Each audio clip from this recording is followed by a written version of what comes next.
Pasaulē ir tādi interneta resursi kā Crewfinder, Crewseeker un tā tālāk. Ir arī daudzas Facebook grupas, kas meklē cilvēkus, kas varētu palīdzēt pārdzīt laivu, piedalīties kaut kādās tur regatēs, darbos un tā tālāk.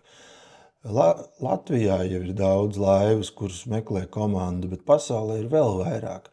Līdz ar to, ja jums ir prasmes, jūs noteikti varat atrast vietu, kur to izdarīt lēti, demokrātiski, dārgi un ļoti dārgi, bet jūs atrast varat jebkādas iespējamās iespējas. Bet jūs noteikti varat atrast kādu iespēju kuģot. Protams, ir risks ar svešiem cilvēkiem kaut kā nonākt ne tur, kur gribās, bet var jau parunāt, Skype'ā. Viņi jau arī baidās, viņi jau arī grib normāli.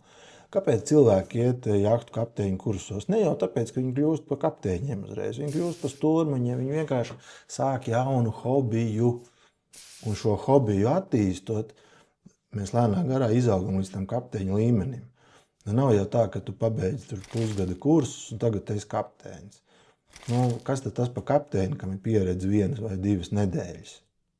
Ja jūs aicinātu kruīzā, kuru vadīs kapteinis ar 2 nedēļu pieredzi, dikti smaidītu vai nebrauktu?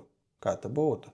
Tāpēc saprotat, ka šis ir ceļš, foršs ceļš, varbūt pat garīgs ceļš, hobija ceļš, bet tas ir ceļš, ko var iet visu mūžu un just milzumu prieku no tā visa. Tiekamies nautikā.